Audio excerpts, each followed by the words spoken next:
Double Dhulgaon येथील खुनाचा 4 तासात छडा, 4 आरोपी ताब्यात।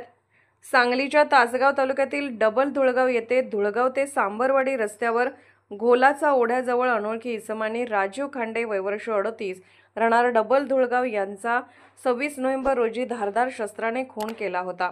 त्या अनुषंगाने तपास सुरू असताना बातमीदाराकडून मिळालेल्या माहितीनुसार या खुनातील आरोपी हे रत्नागिरी नागपूर महामार्गावरील सिद्धेवाडी खणीजवळील पुलाखाली थांबले असल्याची माहिती मिळाल्यानंतर त्या ठिकाणी जाऊन 4 आरोपींना ताब्यात घेण्यात आले आहे।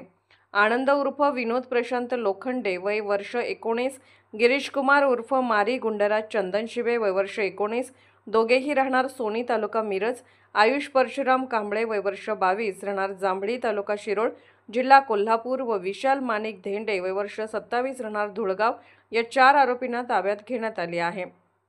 याबाबत अधिक चौकशी केली असता विशाल धेंडे यांनी सांगितले की मागील वर्षी डॉक्टर बाबासाहेब आंबेडकर यांच्या जयंतीच्या मिरवणुकीमध्ये पुढे करण्याच्या कारणातून राजीव खांडे यांच्याबरोबर झालेल्या भांडणाचा राग मनात धरून तिघांच्या मदतीने खून केल्याचे सांगितले।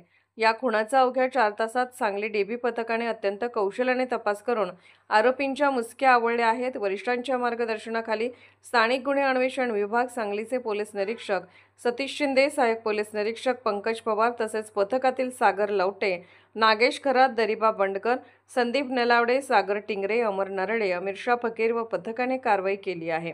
महाराष्ट्र वेद न्यूजसाठी मुख्य संपादक लक्ष्मण सनगर, कवठे महाकाळ।